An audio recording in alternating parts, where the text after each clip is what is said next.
the Vanguard Protocol. I mean, it sounds intense, right? Almost like a code name for some secret mission.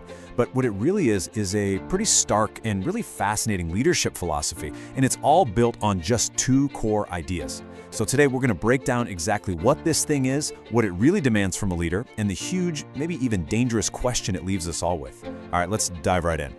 So let's start with a question that really gets to the heart of this whole thing. What if the real secret to being a great leader isn't about seeing everything or hearing everybody out or processing every little bit of feedback? What if the most powerful move a leader can make is knowing exactly what to ignore? And that question leads us straight to the definition. So the Vanguard Protocol has two main parts. First, the leader has to be the #1 role model, period.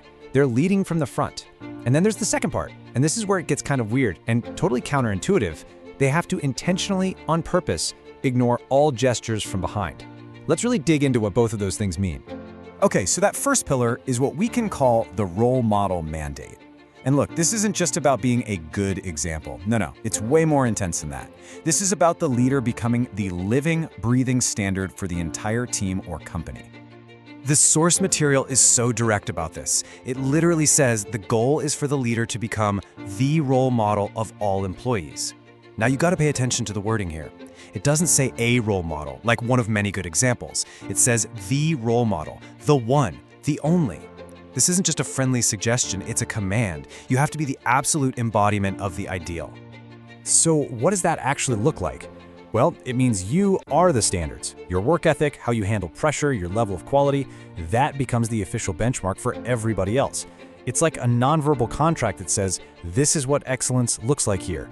You're not just talking about the pace, your actions, your hustle, that is the pace. It's leadership purely by demonstration. Okay, so that first part, it's demanding for sure, but we've all heard ideas like it before.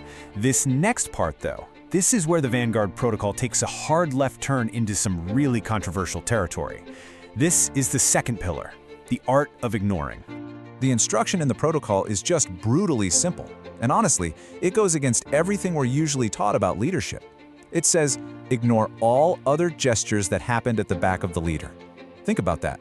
Not some of the gestures, not just the petty stuff. The source is absolute. Ignore all of them. This really shows you just how radical the focus has to be.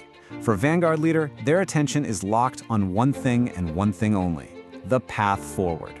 Everything else, the chatter, the complaints, the compliments, the office politics happening at the back, all of it gets intentionally shut out.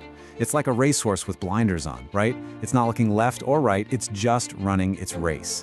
That's the level of commitment to forward momentum we're talking about here. So when you put these two pieces together, being the ultimate role model and then completely ignoring everything behind you, what you get is this really specific image of a leader in action. This is what we can call the forward gaze, the full embodiment of the protocol. You can really boil this whole philosophy down to a pretty simple three-step mindset. First, you set the standard. You become the role model. Your actions are the rule book. Second, you use that standard to lead from the very front, moving forward with total conviction.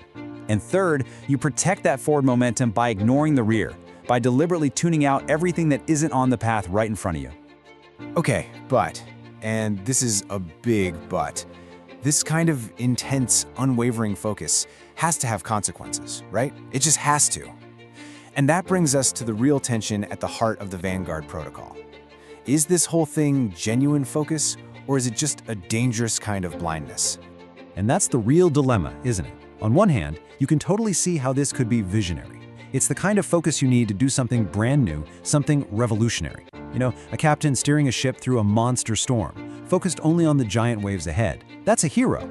But what if that same captain ignores the frantic warnings about a fire in the engine room, just because it's behind them? It makes you wonder what critical information, what brilliant ideas, what human cost is being left behind in that blind spot. So, we're left with this really powerful question. The Vanguard Protocol offers this pure, almost distilled form of leadership, totally stripped of distraction. But is it a leader's greatest tool for pushing forward when the odds are stacked against them?